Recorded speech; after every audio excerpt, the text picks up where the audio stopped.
Hello, in this lesson we are going to learn about the process called mining, whether that's Bitcoin mining or some sort of other cryptocurrency mining. What is it? First of all, let's just do a brief recap on Bitcoin. So Bitcoin, as many other cryptocurrencies are, as they all are as far as I'm aware, Bitcoin is a peer-to-peer network, and it's not controlled by a single authority, and that single authority usually is the government. But Bitcoin is peer-to-peer, decentralized, distributed, and it is not controlled by a single authority. With conventional paper money,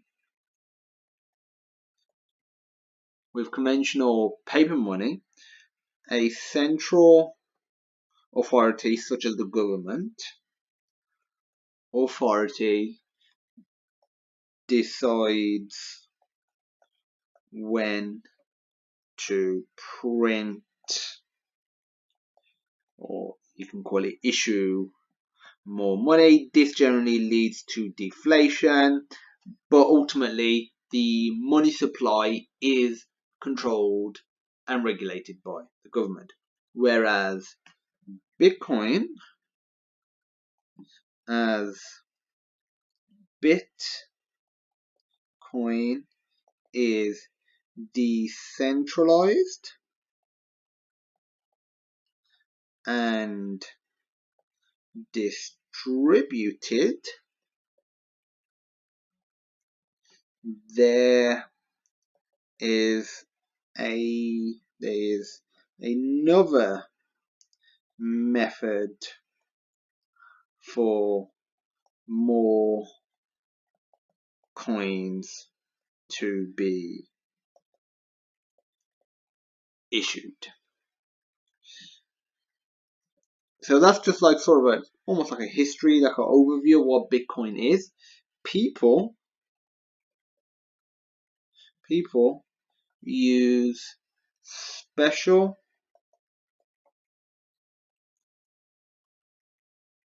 software to solve math problems. If you want to learn more about this, feel free to check out my other lessons. But all you need to know is these people are referred to as miners, hence the name mining, Bitcoin mining. Miners are rewarded with Bitcoin for solving the mathematical problems, and they're not always rewarded with a whole Bitcoin. A lot of the time they are a fraction of Bitcoin. It could be 1.0789 of a Bitcoin, for example. So it's not always a whole number.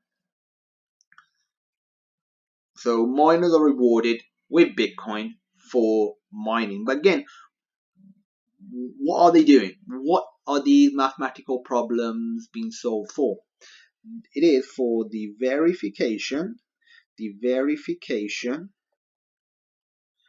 and improvement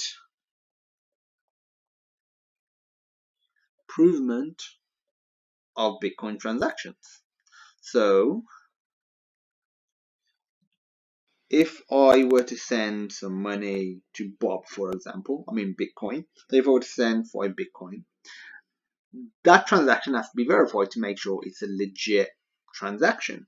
So miners work together to verify its validity. So that's essentially all miners are doing.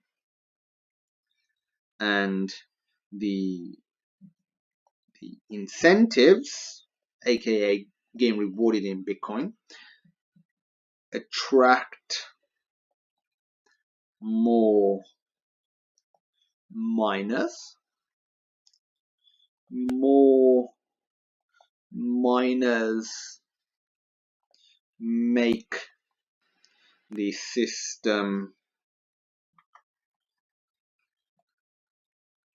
more robust and secure, because they are obviously checking the validity. So more miners, more verification going on, which leads to more adoption by the public. And this essentially has a feedback loop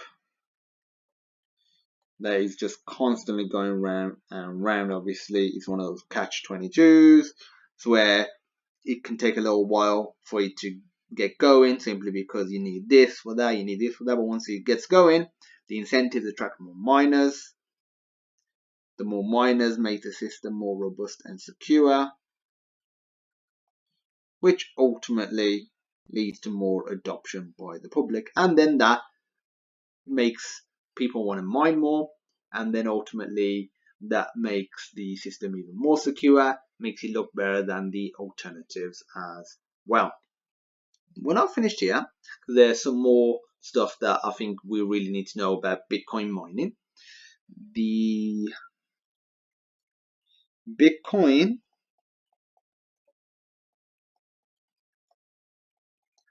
network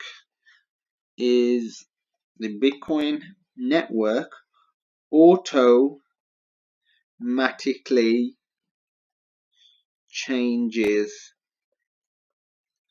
the difficulty of the maths problems that the miners are solving, and this is dependent, so it depends on how fast the problems are being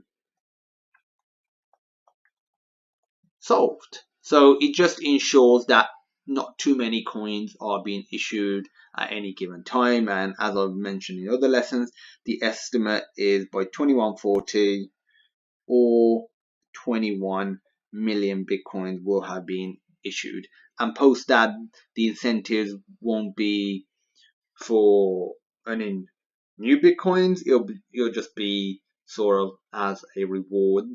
They'll be using transaction reward, so it will slightly change, obviously, the closer we get to that date and when we do hit that date, but there will still be incentives, and I'm sure, because we have over 100 years before we hit this date, that more incentives will be implemented into the system to keep miners, well, solving it. So just one last thing, you might be thinking, can I do this? Can I mine? Technically, yes. Originally, normal CPUs, or normal processors in a computer, were sufficient for mining. They could easily solve the mining mathematical algorithms. But then as the difficulty increased, because remember I said the difficulty increases automatically in the network, so depending on how fast the problems are being solved, miners realized graphics cards were faster at solving the problems. So you're thinking, yay, let's use graphics cards.